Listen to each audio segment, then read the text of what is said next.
Don Francisco Torres García, buenas tardes. Hola, buenas tardes. ¿Usted sobrevive? Yo vivo en Murcia. ¿Sobrevive? También. Afortunadamente, ¿verdad? Mientras nos dejen. Historiador y articulista, catedrático de instituto, profesor de enseñanza, licenciado en letras.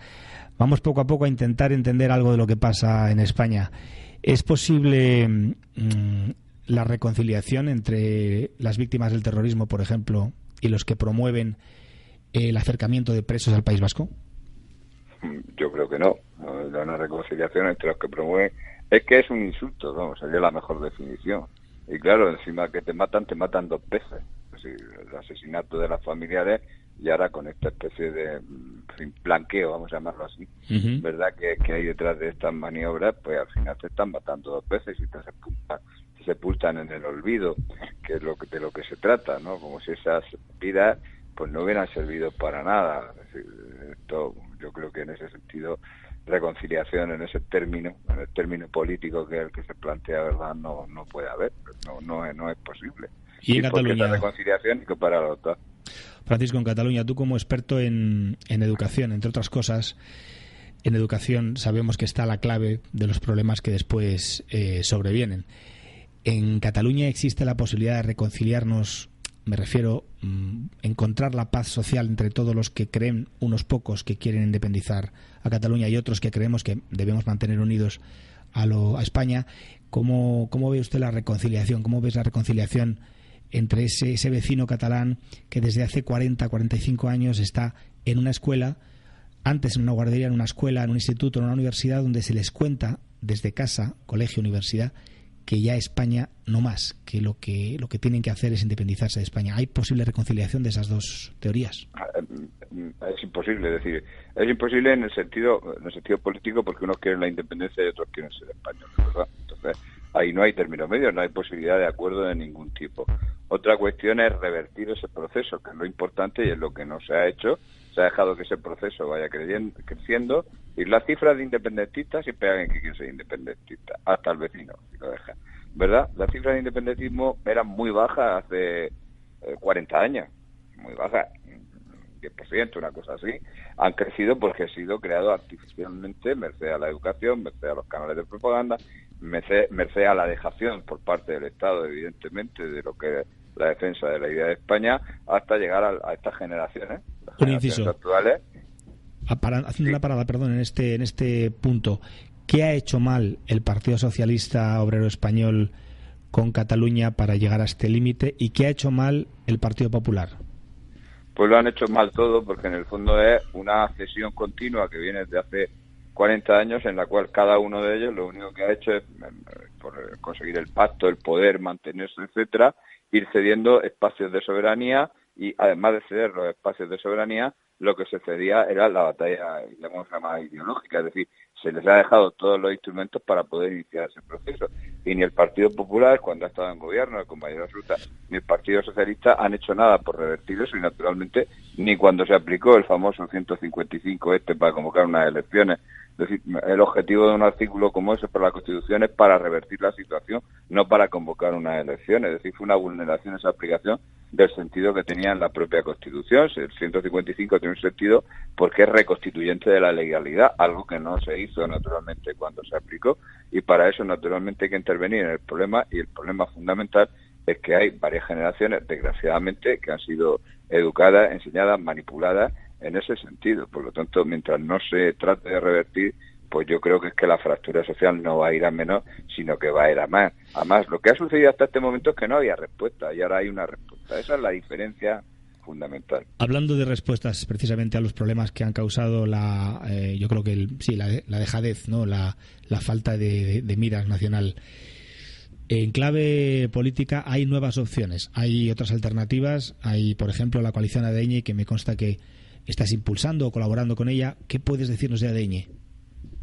Bueno, pues ADN es un proyecto que surge de la unión de diversos grupos políticos, Falange Española, la Falange, Democracia Nacional y Alternativa Española, para concurrir a las elecciones europeas con un mensaje muy concreto, que naturalmente es la recuperación de la soberanía, podemos interpretarlo así, ante la Unión Europea. Es decir, variar el modelo de la Unión Europea, que algo nos parece fundamental, y además tratar de revertir la deriva que lleva a abandonar la teoría de la soberanía en colaboración de las diversas patrias, lo que se llama la Europa de las patrias o de las naciones, por esta especie de disolución progresiva hacia el futuro, que es lo que propenden, por cierto, todos los demás. Yo no conozco a nadie, a excepción de ADN y los grupos que la integran, que proponga eso. Sí, los demás son todos, hasta donde yo sé y donde he podido leer, todos fieles partidarios de la Unión Europea. Alguno dirá que quiere que ponga menos IVA o más IVA, pero poco más. Francisco, ¿qué propone ADN en casos concretos de problemas que hay que resolver? Por ejemplo, el tema que tiene que ver con lo que hablamos, para empezar por ahí, con los independentistas catalanes. ¿Qué haría ADN si estuviera en el gobierno? Bueno, en el gobierno, en la Unión Europea no se llega al gobierno, ¿verdad? No es esa la función de los parlamentarios, no tienen esa capacidad, solamente una cámara. Otra cosa es que estuvieran en el poder, naturalmente, pero si llegara al poder, naturalmente, en España no habría ningún problema. Se revierte la situación, se aplica, se quita el estado de las autonomías y, naturalmente, se inicia eso que yo te decía antes, de poder hacer una reversión. Ahora bien, en el sentido del Parlamento Europeo, que es lo que nos ocupa, no vamos a quedarnos aquí a hacer entelequia. Lo importante es que uno de los problemas que ha habido en la Unión Europea es precisamente que en el Parlamento Europeo no se ha defendido lo que es la integridad nacional frente a esta situación en que vivimos, donde hay un cierto ambientillo, ¿verdad?, que ha protegido al señor Puigdemont, por ejemplo, y que naturalmente hay, pues, en esa Cámara que es muy difusa, no ha habido voces que expliquen cuáles son las razones de España. Aquí todo ha pasado durante este periodo por explicar si iban a perder dinero, si se iban de Europa o no se iban de Europa, y cuando en realidad en la Unión Europea había que haber defendido esto, y bueno, en estas circunstancias estamos. No sabemos si llegara el momento definitivo, qué pasaría, qué diría la Unión Europea de verdad, porque de momento hay muchas declaraciones, pero las declaraciones luego tienen que conformarse cuando llega el momento de la verdad, y los intereses de los países son siempre muy diversos. Las palabras se las lleva el viento. Decía lo de ADN en el gobierno, efectivamente están llamados a las urnas europeas, pero por acercar un poco al oyente lo que piensa ADN del proceso independentista catalán, por ejemplo, preguntas concretas como asociaciones como Arran o como los CDR o como la Asociación Cultural Òmnium, ¿ustedes la ilegalizarían? No es que ¿Ustedes creen que pueden lo normal es que ilegalizarlas? tienen que estar ilegalizadas. Bueno, Arran, por supuesto, y los CDR también, es decir, son milicias armadas, sería la mejor definición. Son señores que practican la extorsión, sería la mejor definición. Son señores que practican la amenaza y que naturalmente actúan impunemente, que es lo que más te sorprende en nuestro derecho, que naturalmente puedan actuar impunemente. Es decir, lo que predican es la violencia, el ejercicio de la violencia coactiva. Por lo tanto, es que deberían estar ilegalizadas, pero no porque ADN fuera a estar o ganar unas elecciones, no, por la aplicación del Código Penal. Pero claro, es una decisión política y naturalmente, pues unos porque están en la oposición y de momento no sabemos qué van a decir, y otros porque están en el poder y no les interesa, pues están dejando que ese monstruo crezca. Es decir, son milicias de separatismo, y naturalmente actúan pues una violencia, vamos a llamar ahora Cale Borroca, eso que llamaban antes de baja intensidad, pero que en el futuro ya han amenazado convertirla en mayor intensidad. Bueno, esto es intolerable en un Estado de Derecho. ADN y su argumentario sobre la inmigración. ¿Qué haríamos en el supuesto de que ADN pudiera tener responsabilidades de gobierno o representación en el Parlamento Europeo? ¿Cuál sería su propuesta para la inmigración que está llegando, como saben, por miles a diario? Bueno, lo de la inmigración es un problema casi como el otro, es decir, no se aplica la ley. El primer problema es que aquí tenemos unas leyes, podrán gustar menos, podrán ser más reformables, menos reformables, pero que no se aplican. Y en el caso de la inmigración, pues es evidente que no se han aplicado, sería la mejor definición. Y ahora, en Europa, en general, se están dando cuenta, están asumiendo que, bueno, hay que poner vigilancia en las fronteras, que no puede entrar todo el mundo y que, independientemente del problema del sobrevenido de la cuestión del yihadismo, y que, por lo tanto, esto hay que hacer frente. Es decir, la inmigración, los movimientos migratorios tienen que hacerse dentro de la legalidad, porque si no lo que fomenta es precisamente lo contrario de lo que dice defender quienes están hablando tanto de los derechos, es decir, fomenta, bueno, pues las pateras, el negocio, las mafias, la muerte en el camino, etcétera. Todo eso se fomenta merced a ese tipo de inmigración. La inmigración tiene que estar, ya desde el punto de vista de daño, regulada y naturalmente vinculada a la cuestión de trabajo y las capacidades de asimilación que pueda tener una sociedad. Esto es así. Uno puede admitir hasta lo que caben, pero los que no caben ya no se pueden admitir. Y como se dice muchas veces, África pues no cabe en Europa, porque el gran movimiento migratorio al que se va a enfrentar la Unión Europea en los próximos años, ¿verdad?, va a ser ese traslado, ese movimiento migratorio que existe desde África. ¿Qué promovería ADN desde las instituciones parlamentarias europeas? ¿Cuál es su oferta ideológica en materia de aborto, por ejemplo? No, que nosotros no marchamos contrario al aborto, por lo tanto la derogación de cualquier legislación abortista, eso sería la política de máximos, que es lo que uno pide, ¿verdad? Pero luego hay políticas diarias, es decir, además de eso, que sería digamos, lo punitivo, por llamarlo así, tiene que haber políticas positivas, y las políticas positivas son naturalmente favorecer la natalidad, algo fundamental en Europa. El invierno demográfico no solo existe en Europa, en España, existe también en otros países menos acusados que en España, y naturalmente lo que tiene que hacer, además de la cuestión del aborto, está íntimamente relacionado, es cambiar el modelo para la promoción de la natalidad, y por lo tanto así se lucha de verdad también contra el aborto, es decir, se reducirá. Esto es algo que va acompasado, es decir, no vale solo la política de la prohibición, sino que también en defensa de la vida, naturalmente, no una prohibición porque sí, pero al mismo tiempo no tiene que hacer política natalista de ayuda a las familias, de ayuda a las madres para que naturalmente se tengan los niños, porque el problema no es que no haya niños, porque aquí en España el resultado es que tenemos unos 100.000 asesinados cada año por el aborto. Si no, no tendríamos el problema de invierno demográfico que actualmente tenemos.